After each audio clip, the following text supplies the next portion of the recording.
Today I will teach you how to draw a kangaroo in Drawing Factory. Grab your pencil and follow along. You always see kangaroos hopping around because they can't move their legs independently.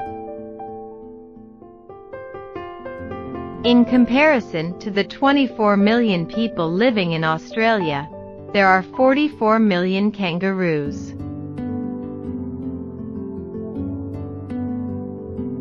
Not only do kangaroos use their tail for balance, but it's also like an extra leg.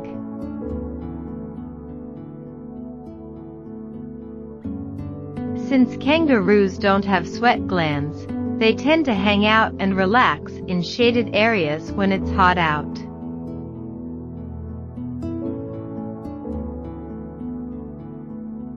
For more Drawing Factory tutorials, like and subscribe.